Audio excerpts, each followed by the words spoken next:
Give us any chance, we'll take it. Read us any rule, we'll break it.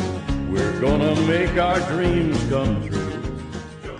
Welcome to Night After Night, a podcast about 8 seasons in a row. I'm Mr. Fernandes, and I'm Chris Jayawardena. Hello. tat. We're about to review The Collector from season 5 of Laverne and Shirley, the story by Linda Segal and John Byers, and a teleplay by Jeff Young and Frank Alessia. It's directed by Joel Zwick, one of many episodes he directed this season. Chris is going to have some facts about them later on in the podcast. To some extent, we'll see when we get there with the writers. That was interesting. Be aware. Beware, children. Here's what the episode's about. When Carmine is forced to hand his shoes over after coming up short during a meal with the girls at Shea Fister, he vows to grab a slice of the proverbial pie. Carmine later pays for expensive gifts for the girls and buys them new dresses, as well as putting together a band for his pizza bowl gigs. Shirley becomes concerned about his suddenly flush pockets, a worry that grows more pronounced when Lenny and Squiggy reveal he's working for Louis the Loan Shark. Can the girls convince Carmine that money doesn't matter? What do you think of this one? I feel very frustrated that this episode finally started to imply that we were going to get a Carmine mafioso arc, and then it just fucking cockblocks right away.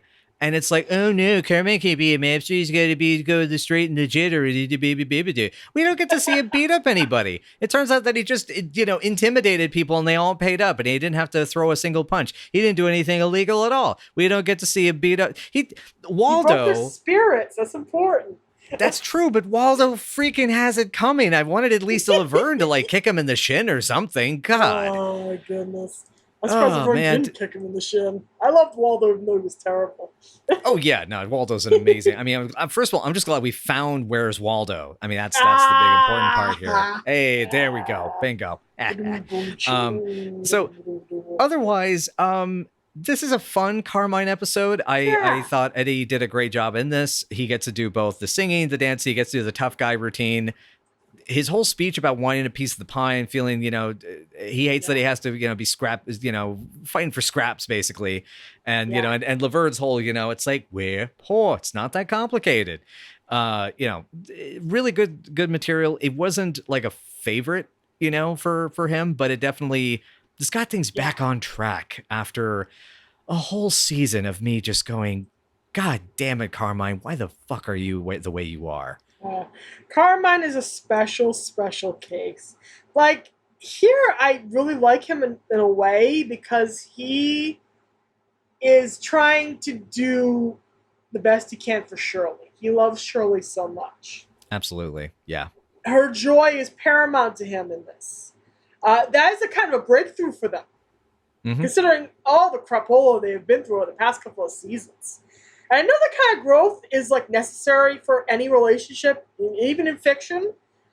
But there have been episodes where there's been some real doozies, like Shirley and the Older Man and all that jazz. Oh yeah, I'm still glaring at Day with Eraserhead. I'm still glaring at a few other choice moments. Yeah. And season 5 has, thank goodness. I mean, we're up to episode 19, and pretty much almost this entire season, he's been a really good boyfriend. And I actually have a note here, the realization, because while we're recording this, I'm just wrapping up the actual processing for the episodes from season 3, and it's like, Carmine's a good boyfriend? What bizarre world is this?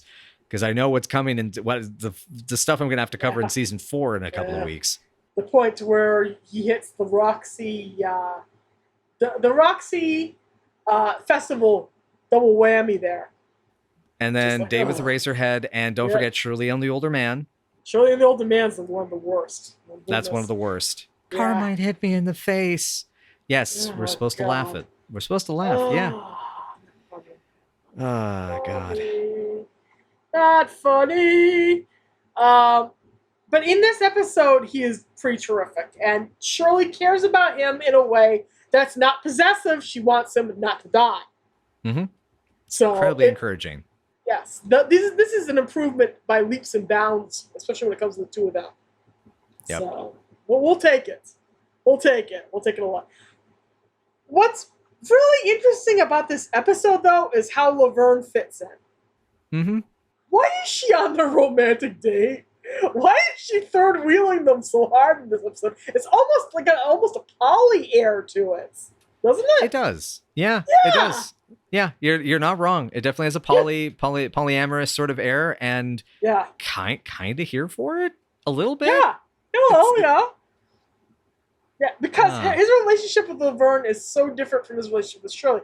With Shirley, he gets really poetic. He's worshipful. He treats her like a lady. He wants to make out with her. Laverne, he basically hefts over his shoulder and shoves places. And here, Laverne, take this giant box of chocolates. Right. Yeah. That's the difference between their relationships. The way she's kind of a bro to him at this point in canon, whereas Shirley is the princess. So there's your divide. Yeah, it's the difference between dating the knight next to you in the battlefield and getting to marry the princess, basically. Yeah. Yeah, You know. exactly. I kind of love that contrast here. They're quite a trio here. The boys almost don't even really exist to comment much on this. They do give an extremely crucial piece of plot information out. Yes, they do. Because Yes, they do. without them, Shirley would not figure out that Count Rockefeller Carmine is in fact breaking limbs for cash, allegedly. Yeah.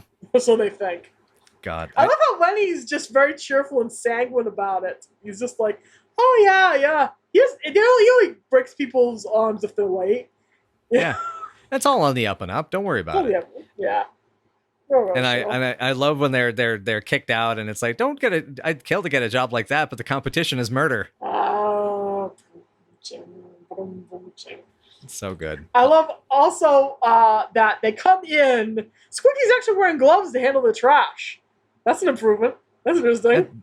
Decided improvement. You know what probably it has to do with? It's probably about the fact that he may have to take care of his moths later and he doesn't want them getting germs. Possibly. His beautiful, precious moths. Yeah. Is one of his true loves. One of them. Yeah. I just love that they try to offer the girls garbage and trade for some chocolates. So. Yeah. Oh God. Chocolate hog. Oh, Squig. Chocolate hog. The way David delivered. Oh. Yeah. Go ahead. You were saying.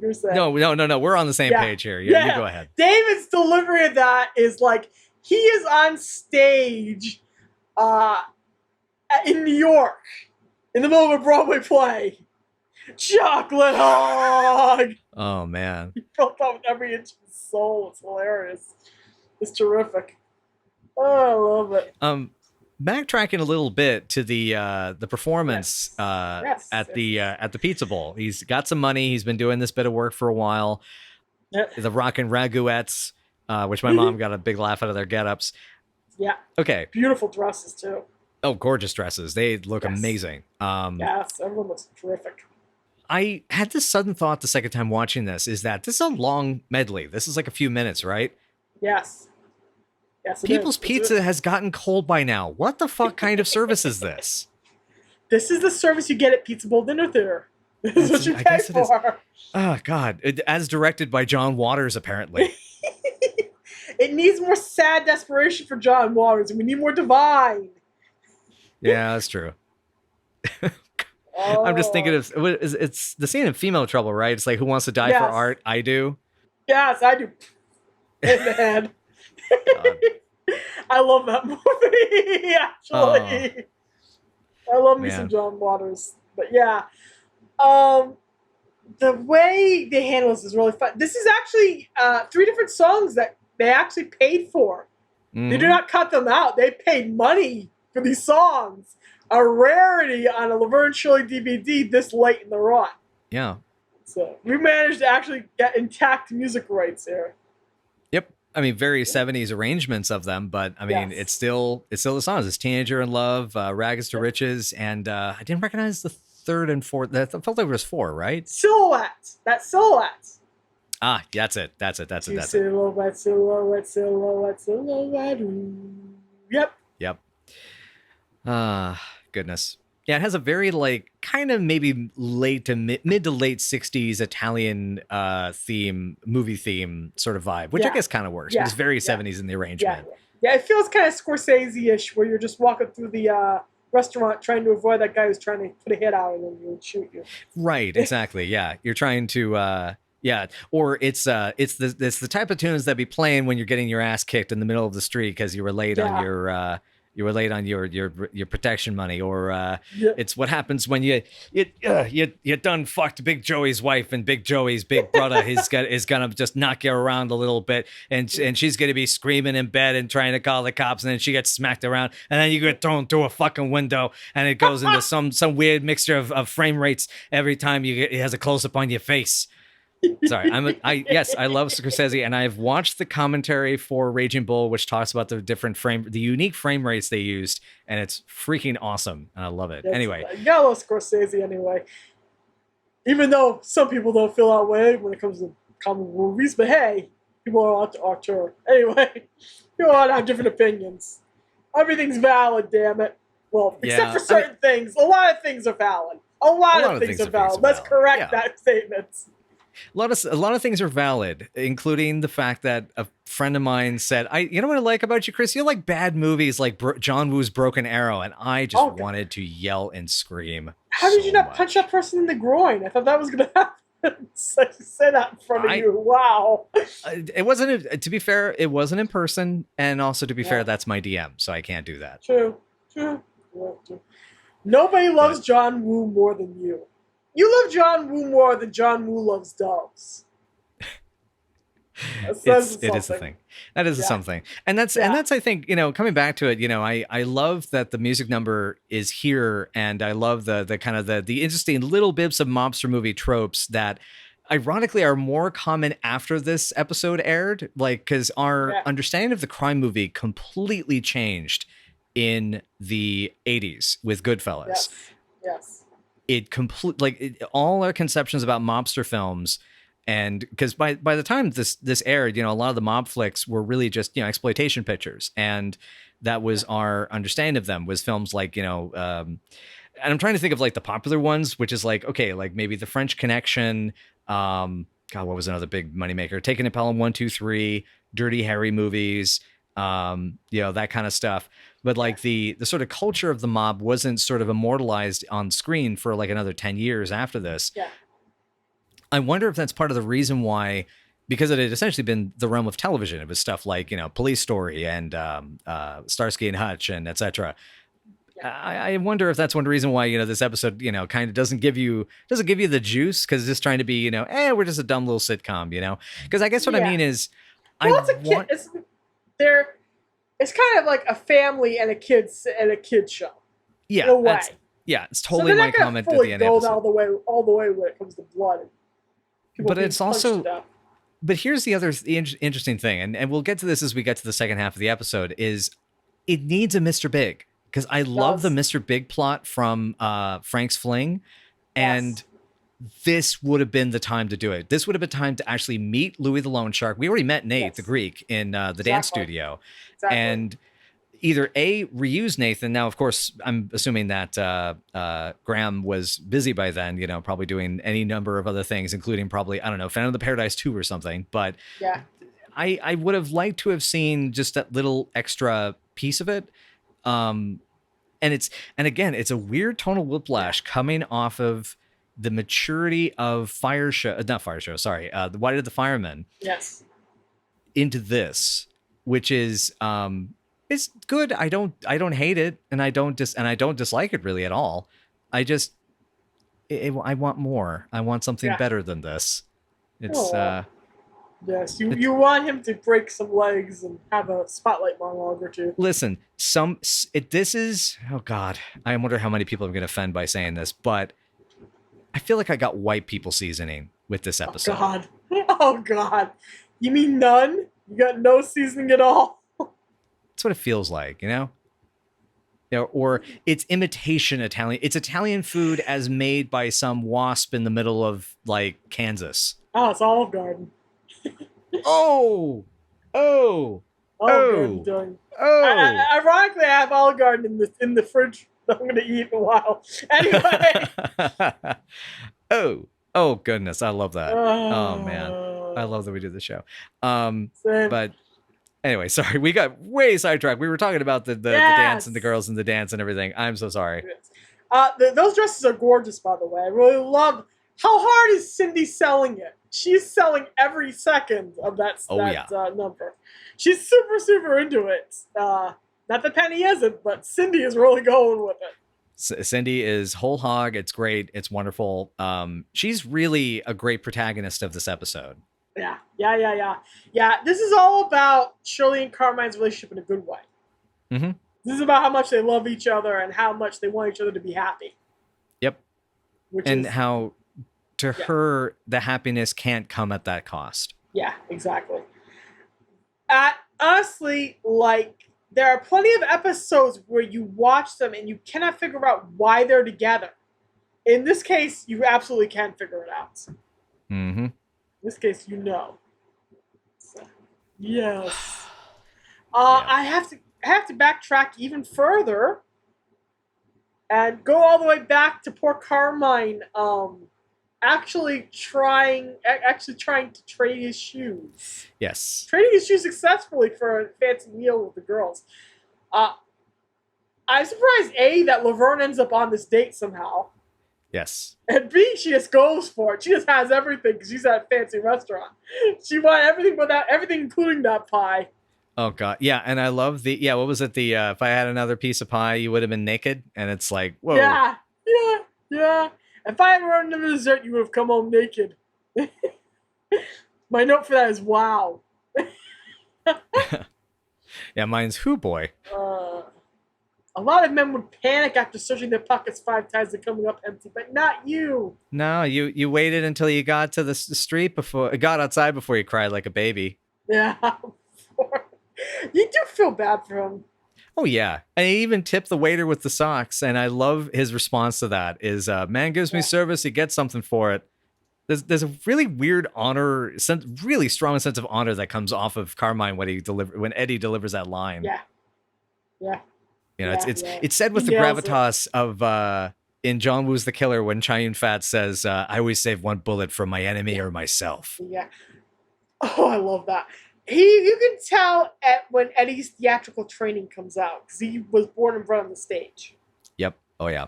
Just like Michael and David. You can tell when they're like I said. I think I said that in the comments. You can tell who in the show is a theater kid. Yes. And it's very much there in Eddie's delivery in this particular scene. Absolutely. Oh yeah. Yep. And sorry. Go ahead. No. You go. You go. How the heck is Carmine making less than the girls at this point when he has that whole dance studio? The fact that a couple of episodes earlier he was having to do the private dance lesson thing again makes me wonder if he's been having trouble. And I'm wondering if it could be he's either getting screwed with the taxes. He could also be getting screwed with sometimes it's generational. There's just not enough people coming in. And it even could be that he doesn't have enough time and doesn't have enough instructors to kind of keep the place going as often as it needs to be. Possible. All of it's possible. All that's possible. And unfortunate. My goodness. I was sitting there. That's what I think of whenever I watch this episode. I'm sitting there thinking, why the heck? Now it makes sense. Yeah. There's a great hello entrance here. Where's that face I adore? Hello. We wasn't there and we laughed. Right. And that's the thing is I find it interesting if it's something happening to someone else, you know, floozies, fat guy, just a jerk, and it's totally funny to them. They're ready to laugh about it. But it's not so funny when it's their story. And it's I do like the humbling of that they're ready to laugh at someone else's misfortune. Yeah. And then they're like, oh, right, that was us. That was us. Oops. Yep. Oops. And Oops. God, and Squiggy's David's delivery of that line, you know, if I ever meet that guy, I gotta say to his face, you, sir, are an imbecile. That God, it kills me. I love it. That's a great one. I love it. There is a sense that the boys they would make fun of Carmine at least to his face about this, and they do. But there's a sense that if they were there, they probably would have taken pictures. Oh, better. They have a camera. A movie camera. Ah, video camera. Yes, they did have a movie camera. And now we're gonna capture at high speed 16 millimeter film the moment when his heart breaks. When it's hot, praise. Oh god, that's so good. I was gonna say, I love Laverne's practicality about it, even though Carmine's all fired up. Mm-hmm. I want pie tonight, but you can pay for it. Oh God. The Big Ragoo walking proud, right into the water. He is. Shirley is such a good girlfriend in this episode too. She just does She not. is.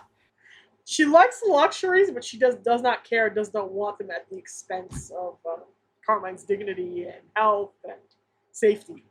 She's a pious gal. Yes, as we know from her repeated church pageants and making cookies for the bazaar and all that stuff.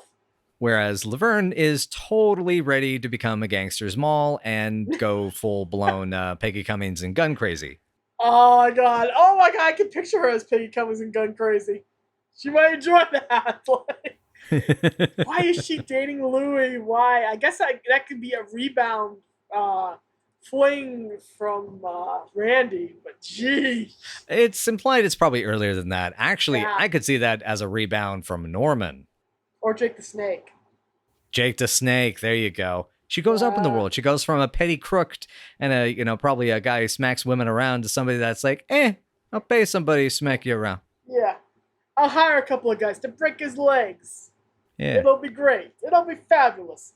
You can see the bones poking out of the skin. It's all fine. I don't know why my Italian accent just went in that direction. Anyway, This only happens. I mean, I'm surprised you're in Massachusetts. I mean, I'm surprised you're not going like like one of the Irish mobsters from. Oh my God! Yeah, I could. Yeah, oh God, I could. Oh God, I could even go with the Black Donnelly's accent. Pete Bigora, we're going to rip your nuts off. Mail them to Southie. Oh God. I love it. I love it. Anywho. I was gonna say, I love that Carmine buys Laverne a watch because he knows she's gonna pout about it.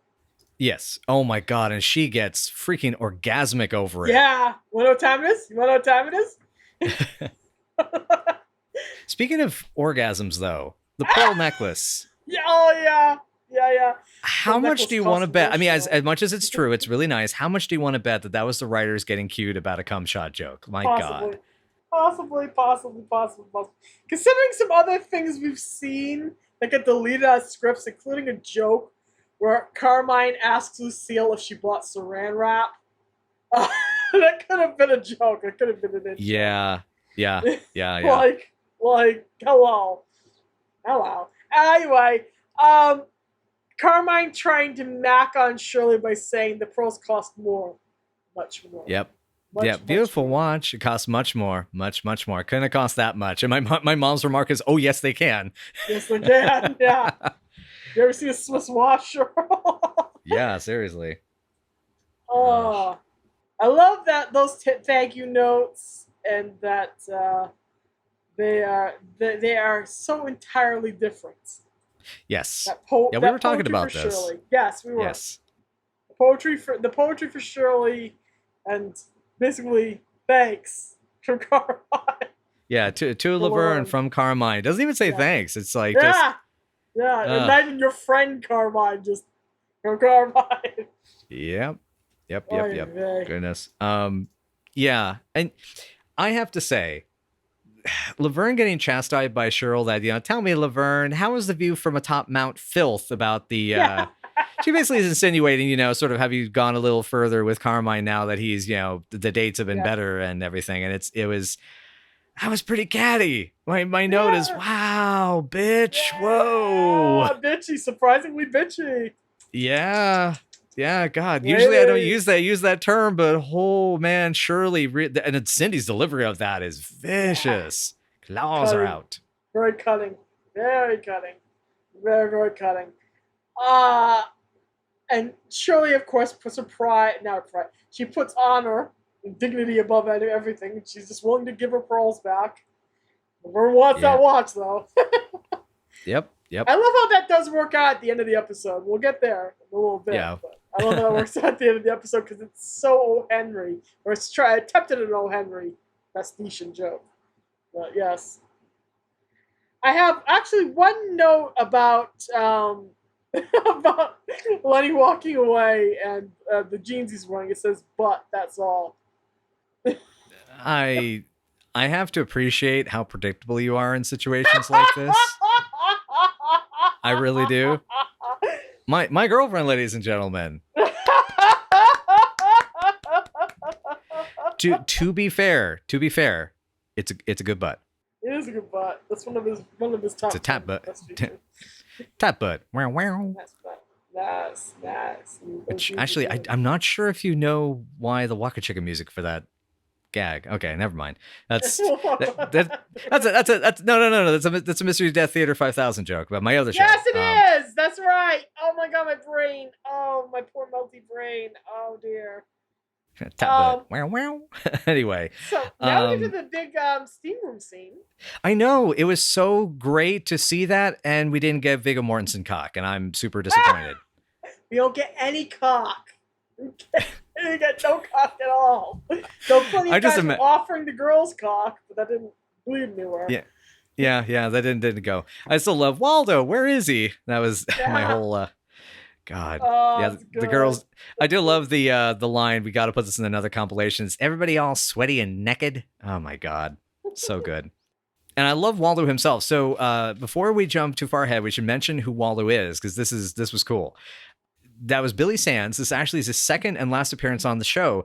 He was first seen in Dear Future Models as Holmes, the head of the modeling agency. Oh, that's why he looks familiar. Okay. Huge, prolific, and longtime actor. He started in the 50s on the Phil Silvers show as Private Dino Paparelli before getting the regular part as Tinkerbell on McHale's Navy. He also worked primarily in comedic works, getting regular roles on All in the Family, The Odd Couple for Gary Marshall, and even was a club fight announcer in the original Rocky. Now, sometime after this and a series of parts, he ended up on Webster as the final credit to his name, as he passed away at the age of 73 in 1984. But so to that we say, farewell, Billy. You were the great Waldo Paparelli to us. I hope somebody gets that portmanteau joke of calling Waldo Paparelli. Anyway, we're gonna knock what they do. So thank you. Yeah, he's great. He's such a perv, and it's like I don't understand. I didn't ask for a massage or to be meeting my towels. And Shirley wanting to avoid seeing anybody sweaty and naked, and Laverne loving it, and then they're Candy and Sandy, which is great. Yes, they sell the goods a little too well. Yes. Looking for that one guy, looking for Waldo, and everybody's Waldo suddenly, and they have to use the towels as a weapon. Mm-hmm. Yeah, I'm trying to think. What was the movie that had the towel foo in it, where they like put like a rock or some soap in the towel? There was some American. I can't remember, but that's familiar. It feels like It feels like a transporter gag or something, or oh god, maybe the towel was in Time Cop when the scene when Van Damme's got the little shorts on. He does the splits in the kitchen. Oh yeah. It might be, maybe. Possibly. Could be. Or Maximum Risk. That's another one because I think that does have a bathhouse sequence. Possibly indeed. I will continue to rack my brains about 80s cheesy action movies later. Anyway, yes. I love that also Waldo is such a cliche guy who owes money to the mob, who owes him to the loan shark. $500 in 1963 is what we figure the season now takes place in. Yes. I mean, dude, that's a lot of dough to owe to somebody back then, and that's really. And he's just minding his own business, going to the steam baths. Like, you better be getting that money, dude. Yeah. You can care less. He's like, hey, screw it. Oh, I'll just bully them until they forget me. Yep. Ugh. Oh my goodness. Yep. And then enter Carmine, the rags to riches fisticuffer. With his shirt off, and Laverne stares a lot. Close those eyes, Vernie. You're not allowed to touch Carmine or look at his nipples. his nipples. Nipples. Anyway, did it finally did that finally connect? Yes. The man nipples, Yeah. nipple for short. Yeah, man nipples. Man Show us the man nipples. Yeah, my comment actually about Laverne's glaring at him is like, goodness, maybe she needed that orgasm later. Maybe she's just like super horny in this episode. God. This is like I said, this is a weird freaking episode. It's weird. Like I said, very poly. Their direction is super, super poly for absolutely no discernible canonical reason, but it's very enjoyable. Mm-hmm. I love the line, "We're so close that when evil taps you on the shoulder, I turn around." I love that. I love it too. That's romantic too, in its own way. It is, because it means she's close enough to him that she's aware when he's tempted, and she's trying to steer him clear of things that would destroy him, which is very romantic. Yep. She's being the angel face, so to speak. She is, which can be a little annoying sometimes, but she is also, she cares. Yes, indeed. This whole scene where they talk it out and Laverne pretends she's not in the room while slathering lotion all over Waldo is really good. The way they handle that and how he wants to make her happy, and Shirley goes, "No, that's not what makes me happy. Being with you is what makes me happy in a way." Yeah. Yeah. It's very messagey. It kind of comes off like a kid's show, but I did feel it was a great bit of insecurity to see out of him without him having to be a dick and an asshole to get across that he's an insecure poor kid from, the inner city. Yeah, it makes sense. It absolutely makes sense for him. Yeah, it does. Because he has spent all of his life kind of coming up from below, trying to freaking get some respect. This is how he has done it. This is how he's trying to do it. Mm-hmm. Yeah. And it's interesting because, from the writer credits, I'm really curious. Again, this is another one. I'm very curious how the writing of this episode went because, so we mentioned story by credit, Linda Siegel and John Byers. This is their only credit as writers on IMDb. And I'm wondering if it's like a pseudonym or just a dabble. I mean, I don't know. Bullshit or not, you make the call. You decide. And so for Jeff Young, it's his only Laverne and Shirley writing credit. He was a producer on, I think it was a soap opera, The Doctors, during the 70s. He directed, yes. I've heard of it, yes. He directed 81 of its episodes and produced a bunch of it, like most of it. Wow. And then other than that, he wrote an episode of Dallas, and then his career mysteriously ends after him being on this episode of the show, working on the show. I gotta wonder, what the hell did this episode do to people? What did this show do to people? Many things. Good question. So that was Jeff Young. Now, Frank Lazier, first and only writing credit on the show, but he started on season 5 as an executive consultant, which I suspect is another writing room position. And so he started on Not Quite South of the Border. He will end up later directing 3 episodes of the show and star as Marty in Star Peepers. Oh, dear. Star Peepers. That's an amusing one. It's very interesting. We'll get there. And then his credits stop there. And he passed away at the age of 67 in 2011. So it's a very, like, again, this there's a lot of clear, good character consistency stuff. Although there is obviously, as we're saying, it's very poly out of nowhere, which there are other episodes that maybe would have worked a little better in those circumstances. With this particular trio, this particular, for some people, OT3. So yeah, it's interesting.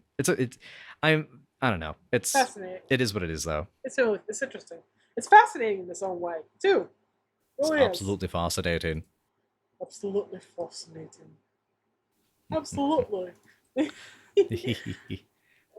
So after we get that big scene, we actually get an interesting tag scene. We find out what happened to all the expensive gifts. That's great. I love it. The girls' chain reaction destroyed all of them. And they ate the chocolates, so they couldn't take anything back. Poor Carmine's in more debt, but they have each other, and it's sweet. It is very sweet. Yeah. Yeah. What is my notes on the tag?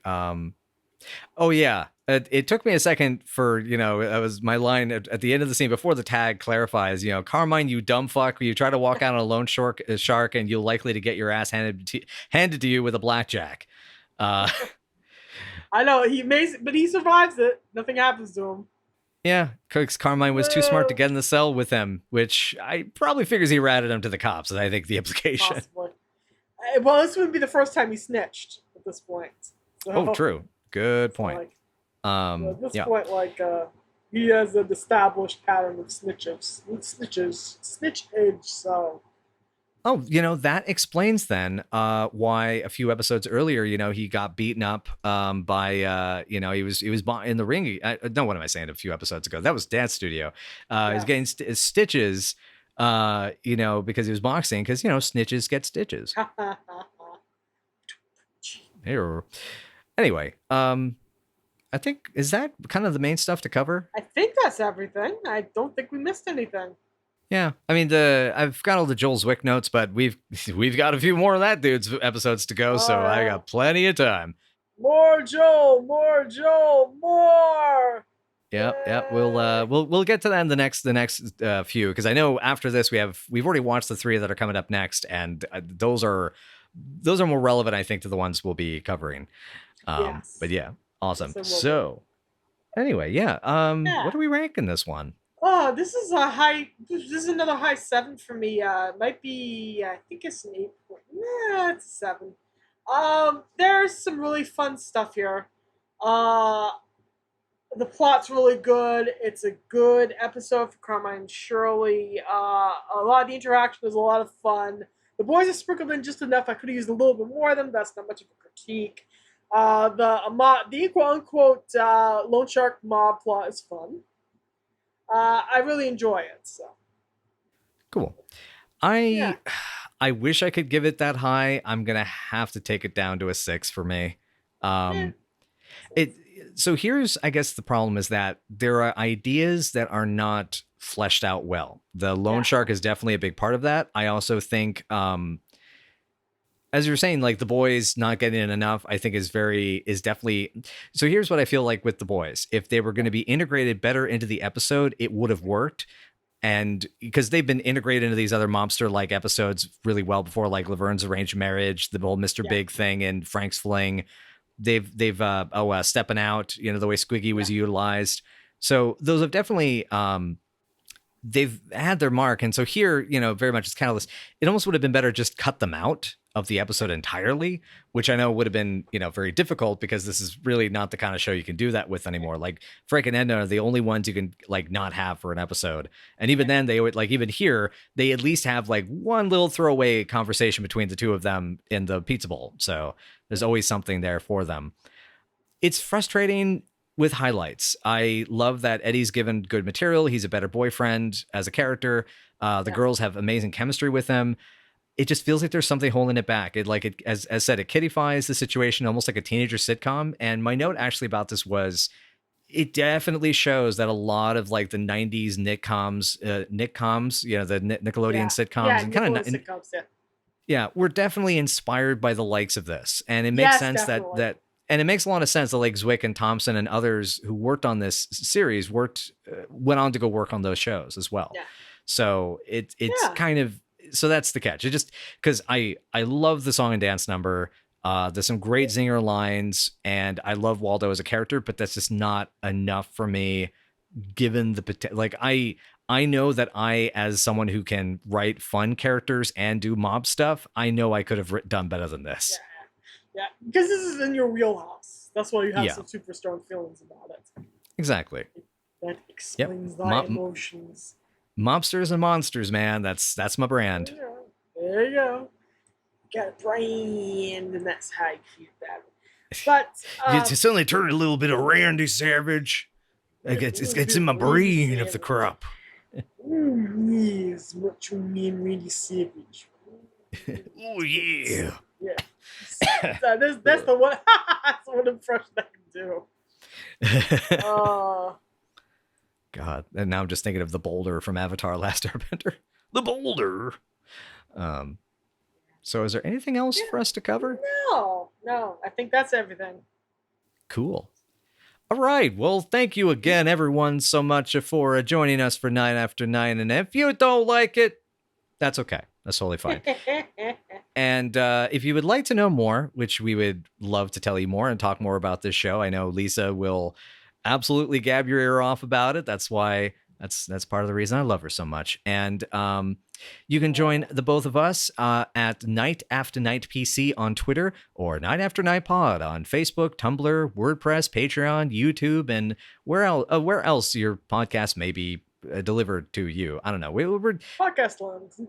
yeah, there you go. We're trying to beam it out into space, see if we can get some of that Omicronium Persei 8 money and all that kind of stuff. But anywho, for some reason I've got this train ticket in my pocket, Lisa. Where are we going? Murder, chaos, and mayhem descends upon the girls when they and the boys end up on a train to Canada to open up a new branch of shots after winning a contest.